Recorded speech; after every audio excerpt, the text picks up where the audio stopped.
आज सकाळ उठून ना पहिल्यांदा अंघोळ ही करून छान माझं आवरून घेतलं, थोडासा मेकअप ही केला आणि नंतर मग देवाला दिवाबत्ती ही लावली, छान पाया पडली, हळदी कुंकू ही लावून मी ना छोटंसं तुळशीचं रोप लावलं आहे 8-1 दिवस झालं.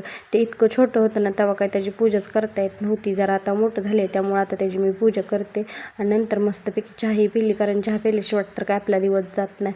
पीठ मळून घेतलं आणि लगेच स्वयंपाकाला लागलेली. इथं मस्तपैकी मी भाजी बनवलेली शिमला मिरचीची. मला अजिबात आवडत नाही, पण परीच्या पप्पांना आवडतं. परत कारलं करायला घेतलेलं, हळद मीठ टाकून कारलं शिजत टाकलं.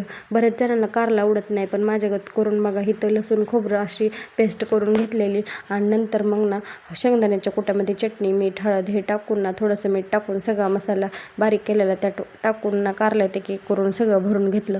नंतर तापलेल्या तेलामध्ये का नाही सगळी कारली तळाय टाकायची, एकदम मंद ह्याच्यावर छान अशी भाजायची, अजिबात कडू लागत नाही, इतकं छान होतं ना.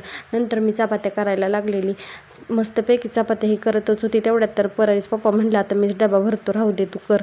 मग मी म्हणलं बरं भरा मग तुम्ही डबा भरून ते कामाला चाललं होतं. आणि नंतर मग पुरी त्यांना इथं बाहेर बघा कशाही करत होत्या, त्यांना पण सोडून पुरीला जाऊ वाटत नव्हतं.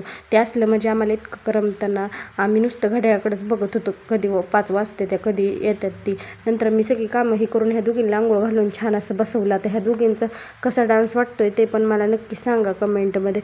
संध्याकाळनं आम्ही गरबा बघण्यासाठी चाललेलो. कपडे तर भरपूर असतात, पण कुठं जाताना कुठली घालायची कळतच नाही ती, म्हणून हा ड्रेस अडकवला आणि गेलो गरबा बघण्यासाठी. इतका छान गरबा होता ना. आता मी उद्या पण जाणार आहे, नक्कीच तुम्हाला पण दाखवेन.